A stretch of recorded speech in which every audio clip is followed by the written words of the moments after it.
Okay, so here we have another talk on serious games by Wei Liu. I think that's a final talk by the early career researcher group. Yes, Thank you, the floor Sarwar. is yours. Thanks for the invitation, and also I really appreciate this diversity of the whole group, despite a bit of a gender imbalance. But we do have more female professors than male professors, and also the diversity in my in this theme where I'm in, because I think the topic that I'm going to touch on complements the previous two topics very well. So I'm really look for a very productive discussion tomorrow. So I'm talking about serious game. Actually, this is also kind of side projects. We're trying to get it more into our project, but so far, it's not at the center of my research. But we still have done quite a bit, and so I actually modified the slides a bit based on Professor Alexander's kind of disaster creation. This wicked problem. Is the issue that we're facing. I mean, some people call it DRR, the other call it DRC. I mean, I can think of creative destruction. Now we talk a lot about when we mention resilience, but these are highly wicked, and it's complex, multi-scale, uncertainty, and Holling was IIASA's third director back in '80s. So sometimes we want to defend that a little bit. He's not focusing on one equilibrium. He really stressed for multiple equilibria, which is hard to get. I mean, and also a lot of the DRR issues is dealing with public goods or common goods, and that makes it really hard to manage. And also plurality, which some of the other earlier speakers talked about. Not only our views about the nature of the problem, but also how we think the solution should be, ought to be. So all of these together, they're complex. However, we were told to keep it simple in both science and policy. And science, we were told by this man, and things should be simple, but not simpler. But this is actually he's not really pushing for simple. And the Sterling framework was mentioned earlier, and the real thing here, not only about these four different things, is political pressure tend to push attention to single definitive simple solution, simple view. But the title of his commentary on nature, almost 10 years ago now, is keep it complex. But keep it complex is a big challenge for communicating about it, and for teaching about it, for developing a capacity. And then so the previous talk on this game, you need to start to appreciate this from early childhood. You can't teach that from graduate school, and especially within your own domain. So there's a talk about the danger of a single story. Not only lack of plurality, sometimes too simplistic. But this is the reality. This is our Oriental, kind of a story about an elephant and the blinded people. We only see part of a big system. And also, when you have different angles, you have different perspectives, and we often don't see others. And that is a problem, because we often go for this one, and we forget. But that actually, this is the trail less went by people. So, what can we do about it?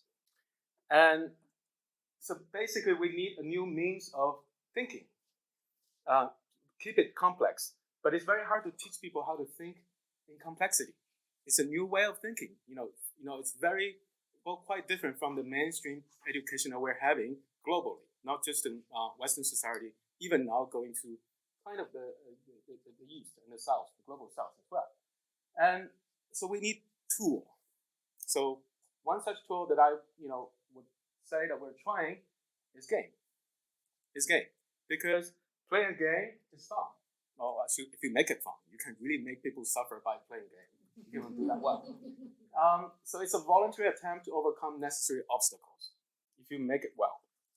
And so we're talking about serious game. We're not talking about a lot of those computer games, internet games. You kill people, all of those kind of games. We're talking about serious games. A simple definition. Just like resilience, there are more and more definitions of serious game as well. A simple definition is a game with a purpose. It's a meaningful game, for learning, for behavior change, for persuasion, or some of these meaningful goals. And by the way, we had recently reviewed, many of the DRR series games, and just one snapshot is they do go across most of all different stages of a DRM cycle.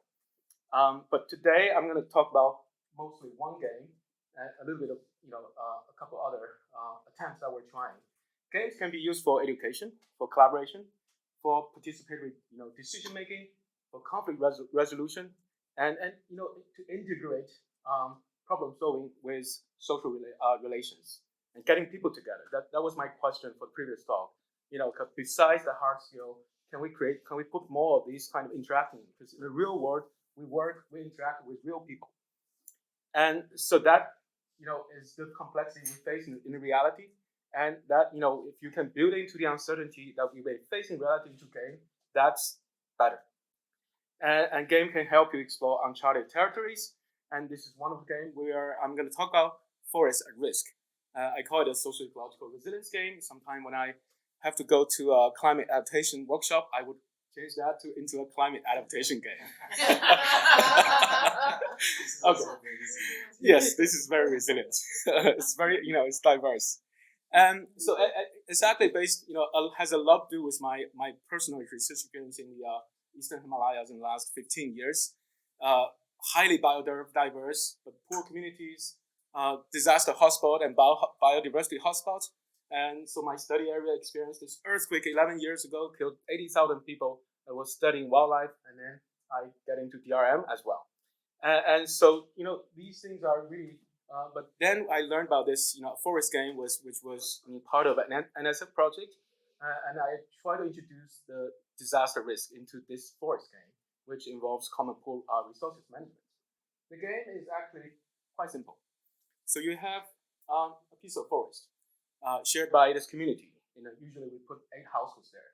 And they harvest forest for income, and the forest regenerates. It's as simple as that. And you may be shocked by some disasters, and then by that you lose some of your forest, and you have to spend some of your money for disaster preparedness, for earthquake and flood, for dikes, embankments, this kind of hard infrastructure. And of course, it sounds very simple.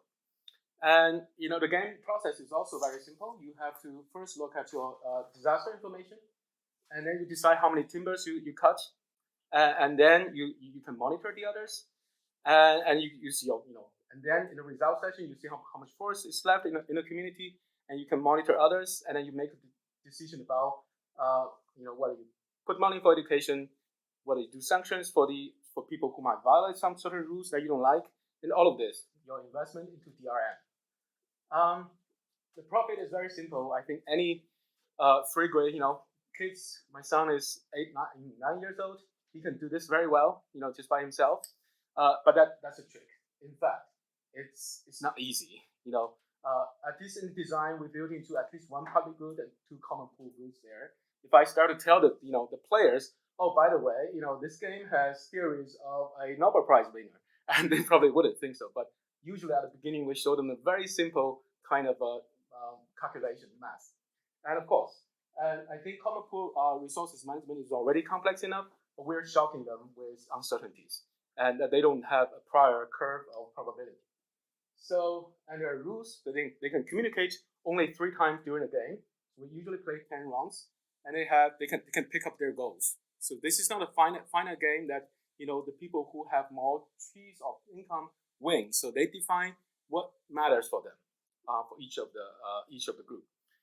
And so these are some of the photos that I want to show. Oops.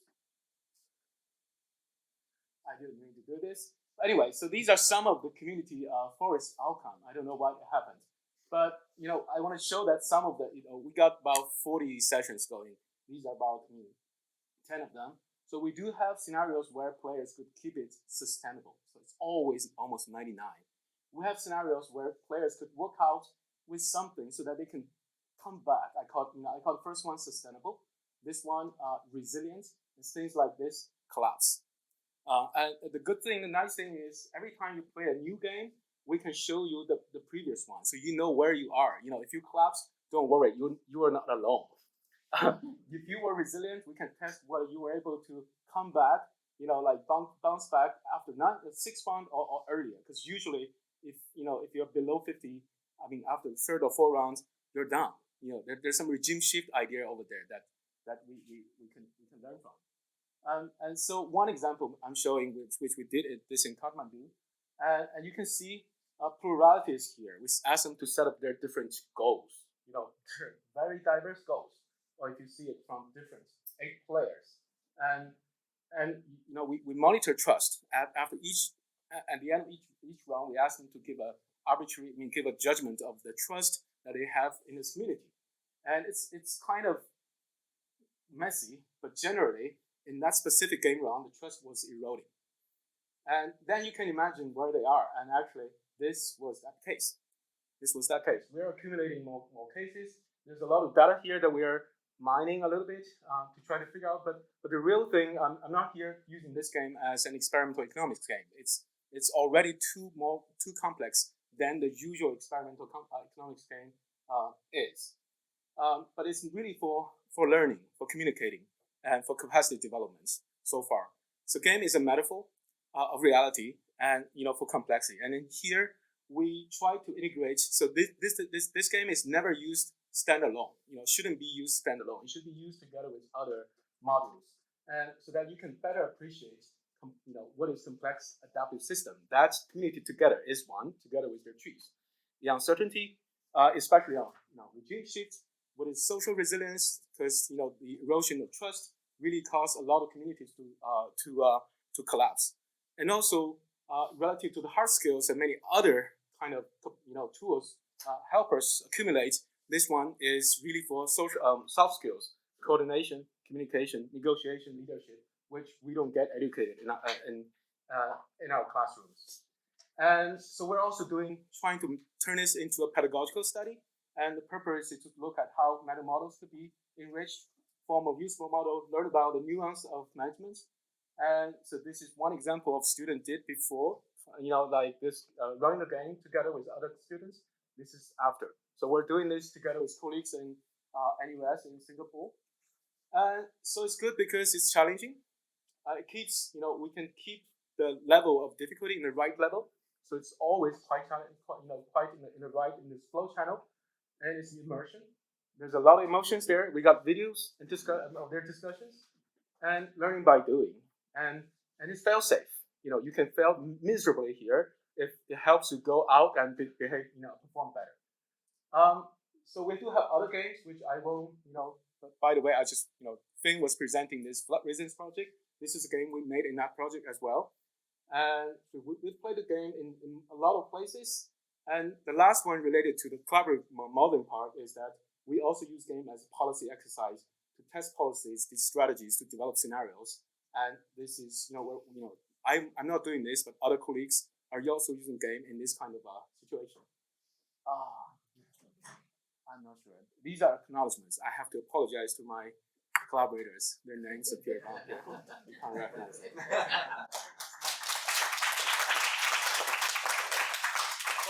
Possibly you can send us your slide deck and I can actually edit and put it in the video. Anyway, any question?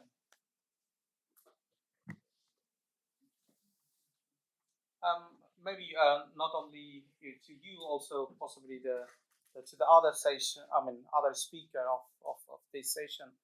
That what level or to what extent you face challenge when trying to communicating with the different stakeholders or the policymakers through this game, in terms of when you're trying to convey this concept like resilience, sustainability. Mm-hmm. Because even I found really challenging when I'm trying to communicate even within my colleague. So how did you? What level of challenges you face? Maybe also you can answer the Adrian and Chris possibly can answer that question. Quickly, my own experience. First time I was talking about resilience was 13 years ago, working with a professor from Wisconsin Madison to try to teach managers in Chinese protected areas about resilience. And I had to do the Chinese. No matter what I understood it, I have to stand up there and tell them what this is and what is adaptive cycle. I don't think I got everything. I still don't have everything, but the advantage that I had at that time is I could turn those things into something related to their work because I was doing my field work there. We have common examples. I can turn a concept or certain things into an example that we both know, and that is very helpful. But then, why this is powerful is that uh, if you do have this resilience training workshop, and but then you have diverse cases from different places. We're talking about comparative studies, but it's not that easy to compare. But if we all have played one game, we have all experienced one system, then we can always refer back to that. Because this was my experience when I was giving a workshop on DRM and resilience, and it was actually by coincidence because I couldn't make. I mean, I wasn't sure whether I could make it, so I was planning to have an assistant to run a small game at the beginning. This was 4 or 5 years ago, and it turned out the later part of explaining what is vulnerability, what is probability, what is all of this becomes very very much easier. I mean that game is the Red Cross Center Climate Center's pay for prediction game. So it's a bit of gambling. People really like it. At the beginning of the workshop, they were telling me that I came here ready to sleep, behind. And after that game, I was all excited for the whole day. Yeah, please. Yeah, I would like to ask, what kind of information or data could you collect from playing such games? I mean, if you publish papers, you need data or something. How would you use this game in science? Actually, you can collect huge amount of data here if you want. If you manage to collect them, I just think that at the end you may collect too much data. You don't have enough time to analyze them because it's a highly controlled system, and you could in the system this version that we're using is we have a server. So every decision you made, we have it. So including how many trees you cut, did you spend money to monitor others, did you give some people a thumb up, did you use money to sanction others? All of these, some of them are bi-directional. So you could have a network there. And there are 3 rounds of communication, like this community meeting, which we sometimes videotape, sometimes we do not, and also with this data protection, we have to be careful. But anyway, so we sometimes audio, record all of those. There's a lot of information about how they come up with rules and what they're telling the other people about, what kind of rules we try to develop together in order, and also how do you try to get people to follow these rules. I didn't mention that. Of course, at the end of the game, we always have at least half an hour, very often even an hour to debrief. That's where most of the learning happens. If you don't have that, they go home, a great day, and that's it. That's it. So this debriefing is very important. And during that time, they tell you, okay, actually, I was thinking about this while I was making that decision. And besides, in my acknowledgement page, I do have kind of dozens of observers to acknowledge because we also recruit previous players to observe. We have observer form where they could they go there and then they try to listen what each team is discussing. So we take small notes. So there's a lot of potential here, but we don't always have the resources to record all the details like this. But this is almost like a real stakeholder event that if you want to go to do a focus group or something and recording all the discussions of stakeholders, all of those techniques you can use here. And even more powerful because we have a system behind. We can link the decision and behavior with what they're discussing. Okay, thanks, Wei Liu. That was a very nice explanation. Thank you. Thanks. Yeah.